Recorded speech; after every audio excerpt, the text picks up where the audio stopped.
Hey everybody, what's going on? Eric here with Switch Adapted Toys, and today I'm going to be showing you how to adapt the Fisher-Price Smoothie Maker blender. If you like this video, if you found it helpful, make sure you hit the like button and hit subscribe because we're posting new videos all the time, all about Switch Adapting Toys. Switch Adapted Toys is a 501c3 nonprofit organization, and our whole mission is to make play possible for children of all abilities. And we do that by teaching people how to switch adapt toys. So we're going to take this toy apart and essentially rewire it so that it can be operated using an external button. So a kid that might lack the fine motor control to press one of these buttons, they can customize how they interact with this toy, and they're still able to play with a toy that they may not otherwise be able to play with. All our resources and all our how-to videos are completely free, and we can only do this with your support. So I ask if you're able and willing to make a donation to Switch Adapted Toys. It would mean the world to us, and it would allow us to continue this passion and this mission of making play possible. So I'll put a link in the description below, or there might be a button here on the screen that you can hit and go to our website where you can make a donation and support our project. So without further ado, let's just jump right into it. The first thing we're going to do is remove the screws on the back of the toy. Alright, so with those screws removed, we can remove the back. Now there is a speaker wire, so don't yank it too hard. And we can remove the top blender portion. And the front of the toy should be able to slide off too, and you can move those buttons aside. And you can see there's two screws here that we need to remove.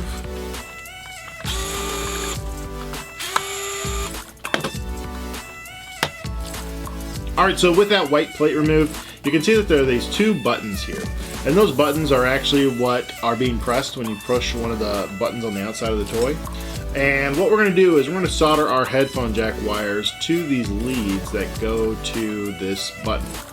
Now, what's important is that we solder our headphone jack wires to opposite corners. Otherwise, it won't work.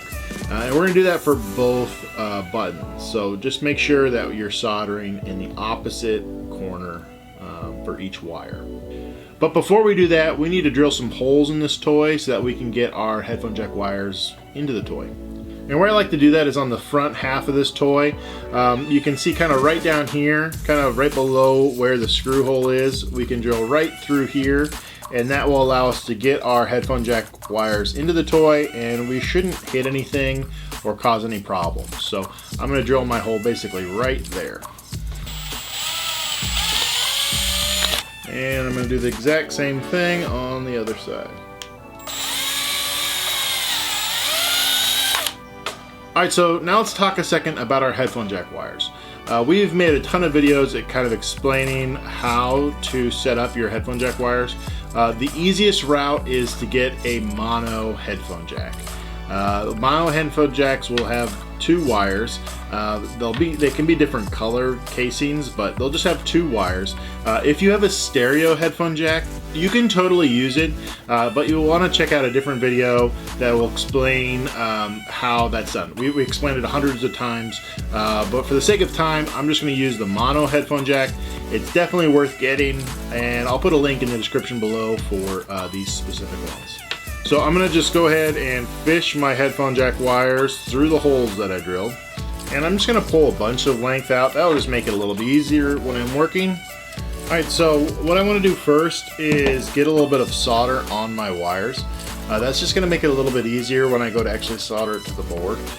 So I'm just going to kind of twist the exposed wires together just so that they're nice and neat, and I don't have a bunch of exposed wire kind of hanging out everywhere. Alright, so with my soldering iron, what I'm basically doing is just using it to heat up the wire. And I'm just going to get kind of a glob of solder on the wire. This part is really not as difficult as it looks. I promise you, you can do it. I am not like an electrician or anything like that. I'm just some Joe Schmo with a soldering iron. So you can definitely do it, okay? Don't worry about it. And we're going to do that basically for both of these wires. Alright, so now we're ready to bring in our circuit board. And I'm going to try to solder kind of from this angle because my cords are going to be coming out here. Alright, so now we can go ahead and solder, and I'm essentially just going to reheat the solder that I have on that wire and get it to stick to that corner of the button. Just like that.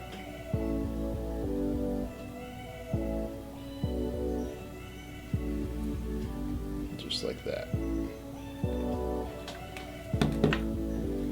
And now we can go ahead and do the other side.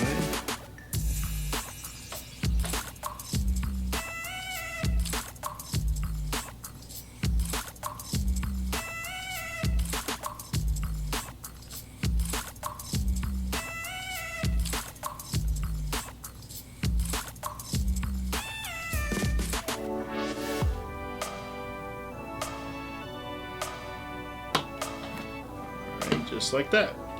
So now would be a good time to test our buttons and just make sure that they work before we go ahead and put everything back together. So I just grabbed our 3D printed mini switch, which you can find the files on our website and completely for free. I'll put a link in the description below. And I'm just going to plug in my button and give it a press. There we go, that one works. And now I've plugged in my other button, and let's give that one a press. There we go. So now we know we're good to put it all back together. So I'm going to just pull the extra slack out of these cords. And what we want to do is essentially secure these wires so that a child couldn't like yank this cord and just disconnect everything. So what I like to do is, using a zip tie, I'll put a zip tie around the wire on the inside of the toy. And that will basically act like a barrier. So if the kid were to yank on the cord, it's going to kind of prevent it from coming all the way out.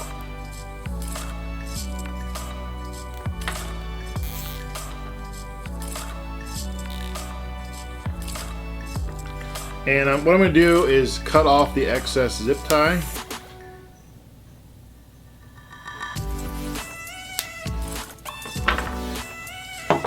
And for just a little bit of added security, I like to put a glob of super glue around the zip tie.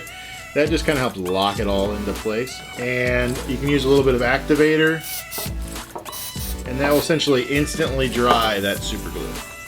Alright, so now that we've got the wires secured, we can go ahead and put this white piece back into place. And there are 2 screws that hold it down.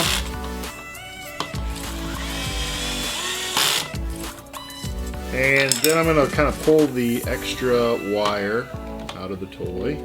Alright, so I'm going to put the 2 buttons back into place, and then I can kind of slide the bottom into place. And I'm just making sure I'm not going to pinch any wires and that these buttons still work.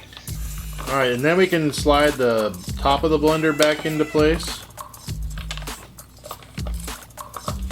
Like that, and it kind of locks into place if you twist it, just to make sure that the face is in the front. And then we can put the back on. ABC. And we can replace the 4 screws in the back.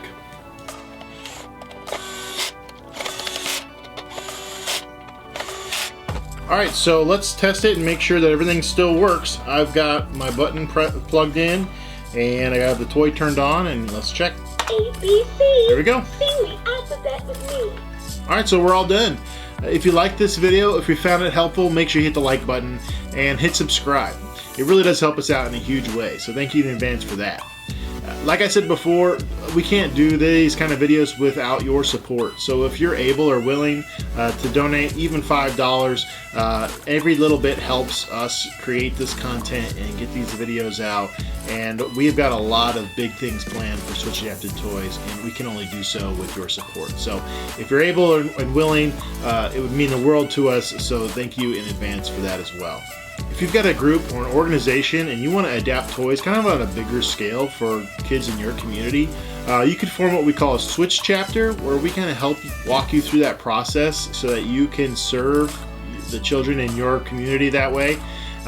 It's really easy to do. We've got a bunch of resources for you, and you can find out more on our website, www.switchtoys.org. Lastly, if you're interested in a switch adapted toy but doing it yourself just isn't your thing, that's totally fine. We do have an Etsy shop where we sell some pre-adapted toys. The proceeds help go to support what we're doing here, and I'll adapt the toy for you and ship it off, and it'll be ready to play with. And I'll put a link to our Etsy shop in the description below, and you can also find it on our website. Well, that's it. I'm Eric with Switch Adapted Toys, and we'll see you next time. Switch Adapted Toys, making play possible. Time to make a smoothie.